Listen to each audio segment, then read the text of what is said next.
Hey y'all, welcome to Paige's Perspective, where I help you find your inner strength to cope with life. Okay, so this week we are going to discuss regulating the nervous system. I see this stuff everywhere. There's a lot of social media accounts that touch on this. There's a lot of therapists that touch on it. There's a lot of information out there that is there's just so much on it. And I'm just going to keep it pretty short and sweet for y'all this week. And I was inspired by a video that was posted on TikTok. And it was this woman who had these like bouncy shoes on. I don't know what they're called. I've always wanted to try it. It's like they look like rollerblades, but you work out in them and it looks really fun. I would totally bust my ass and probably break my ankle, but I don't care. It looks like a fun time. But anyway, she's wearing those. She's got one of those like red face masks on. She's reading some type of crystal Bible book, and she's got these symbols that she's playing with that like make a sound. And the caption, it says, "Me regulating my nervous system with everything but new choices." What does that mean? Set boundaries, block them, pursue joy, make new choices, be as protective of your nervous system as it is of you. Quit trying to heal in environments that are hurting you. Your nervous system won't allow you to gaslight yourself. You got this. I love you. There's a time and place for practicing things. And we always talk about self-care, and we discuss how important it is to do things for yourself to make sure that you feel good about yourself. And yes, it does help temporarily, but let's be real here. No amount of yoga, deep breathing, meditation, reading is going to fully calm your nervous system if you're still waking up every day to chaos, toxicity, or a lot of stress. The practices are going to be helpful in the moment. Sure, they're going to help for that. And they can also help you build your self-esteem up so that you can make better decisions and choices. But they are not the end of it. They're like a Band-Aid on a wound. But if you don't stop the thing that's causing the wound, your nervous system is just going to keep taking hit after hit. You're going to stay in fight or flight mode. You're going to feel like you can't relax or you can't chill.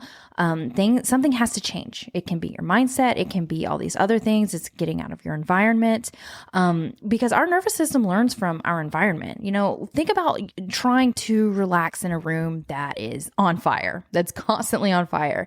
And breathing exercises are going to slow your heart rate for a bit, but the fire's still burning, right? That's what it's like staying in unhealthy relationships or a job that like completely drains the life out of you, or any situation that makes your body feel unsafe. Our nervous system is meant to make us feel safe. So if you're constantly going in fight or flight mode, there's a reason for it. Something has to change. And your nervous system adapts to that chaos, and it's going to stay in the high alert, the ready to fight, the run, or it's going to completely shut down.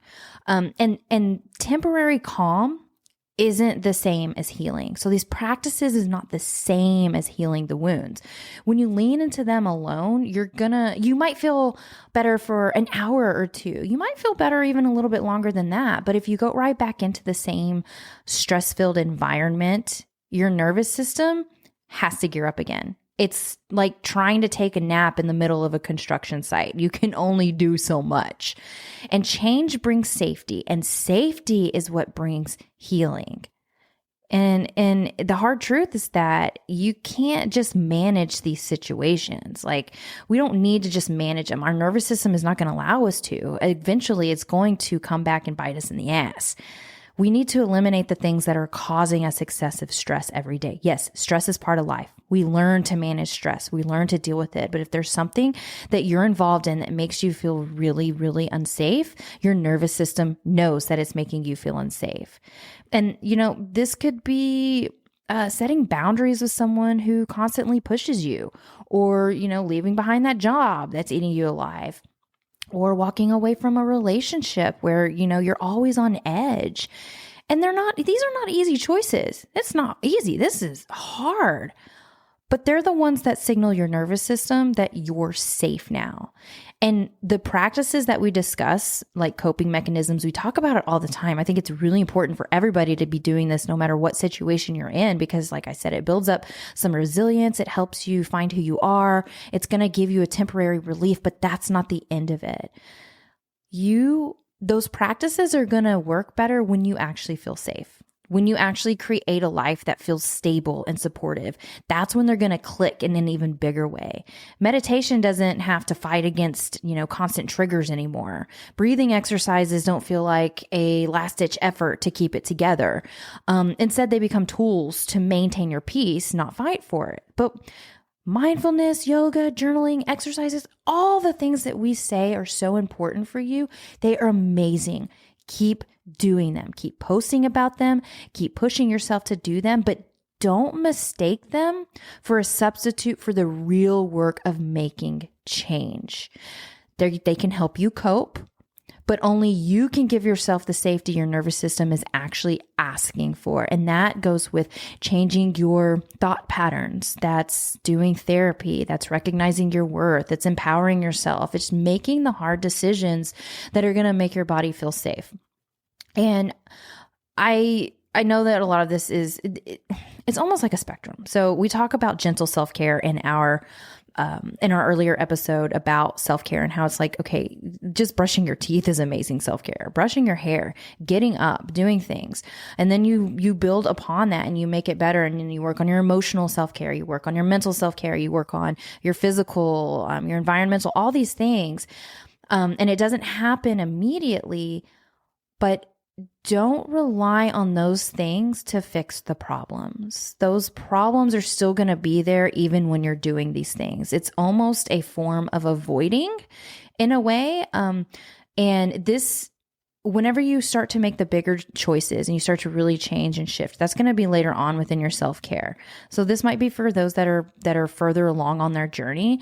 And then those that are not ready to really, jump ship or do what they need to do to make their body feel safe, keep doing these practices. But please know that if nothing changes within your environment and the things that are causing you the stress, like if your partner hasn't worked on their sobriety and actually being in recovery, if they're still actively using and they are actively, lying and doing these things that are harming you, these practices are not going to help you long term. It's going to be a way of avoiding the problem, but it also helps build you up. So there's a lot of gray area, two thoughts at once here. But again, just remember that these practices are temporary relief and it's not the permanent solution. Keep them up, keep doing them. But the real way to regulate your nervous system is making very difficult choices to help your body feel safe, to help your mind feel safe. And you guys are so strong. I've seen it. I see you every day. I love watching you grow. I love your self-care posts. I love all of the things that you're doing for yourself to help you navigate this life because it's really freaking hard. It's hard, but you got this. Keep listening, keep chiming in, keep going into the community, connect with others that are going through similar things, and it's going to help empower you and build you up.